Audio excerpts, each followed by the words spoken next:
Hello everyone, there is a short trick to remember priority order of functional group in IUPAC naming.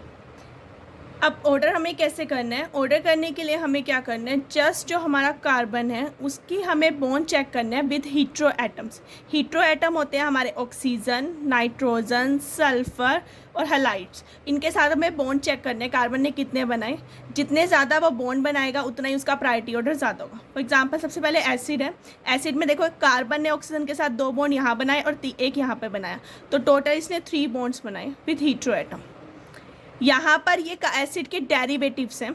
Second number पर हम acid के derivatives लेते हैं. Reason being acid उनका parent है, parent के बाद उनके टोटल, क्योंकि ये सारे एसिड से ही ड्राइव हुए हैं तो सेकंड नंबर पे आप इन्हें लेंगे.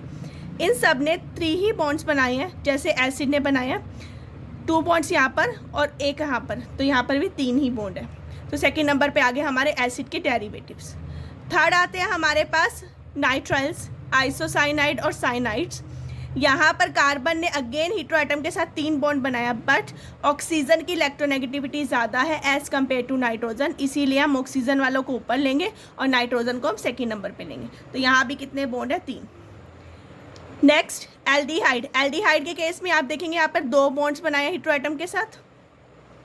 कीटोन ने भी 2 बॉन्ड बनाए हैं. अल्कोहल के केस में द कार्बन के साथ 1 बॉन्ड है, अमाइंस में भी 1 बॉन्ड है और हैलाइड्स के केस में भी 1 ही बॉन्ड है. तो ये आ गया हमारा इसका प्रायोरिटी ऑर्डर.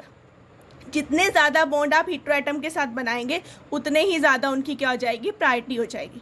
तो ये आगे ऑर्डर की प्रायोरिटी हमारी सबसे पहले एसिड, देन एसिड डेरिवेटिव, फिर नाइट्रिल्स, फिर एल्डिहाइड, फिर कीटोन्स, फिर अल्कोहल, अमीन्स एंड हैलाइड. तो यहाँ तो हमने हीट्रो एटम के साथ इनके बॉन्ड्स को चेक कर लिया. अब बात करते हैं एसिड के डेरिवेटिव्स की. एसिड के डेरिवेटिव्स में हर डेरिवेटिव ने हीट्रो एटम के साथ 3 ही बॉन्ड बनाए, बट उसका ऑर्डर क्या होगा? सबसे पहले आएंगे हमारे एनहाइड्राइड, देन एस्टर, फिर एसिड हैलाइड्स एंड अमाइड. ये है एनहाइड्राइड्स. यहाँ पर आपने याद करने के लिए क्या करना है, ऑक्सीजन जो है इन दोनों के साथ बॉन्ड बना रही है, तो इधर भी उसे हीट्रो एटम में आप काउंट करोगे, इधर भी काउंट करोगे, तो एनहाइड्राइड की प्रायोरिटी क्या हो जाएगी? ज़्यादा. Then ester. एस्टर में यहाँ पर इसी ग्रुप को हमने आर से रिप्लेस कर दिया. देन हमारे हैलाइड्स हैं और फिर हमारे क्या है? अमाइड्स. इसे याद रखने के लिए आप एक छोटा सा याद रख सकते हैं ट्रिक. ARXN. ए मीन्स एनहाइड्राइड. जैसे ए रिएक्शन लिखते हैं ना, रिएक्शन को RX फॉर्म में लिखते हैं, तो RXN रिएक्शन हो गया, ए रिएक्शन. तो A means anhydride, R means ester का आर, एक्स यानी कि हैलाइड आएगा और एन यानी कि अमाइड आ जाएगा. तो ये आ जाएगा हमारा एसिड के डेरिवेटिव्स का ऑर्डर.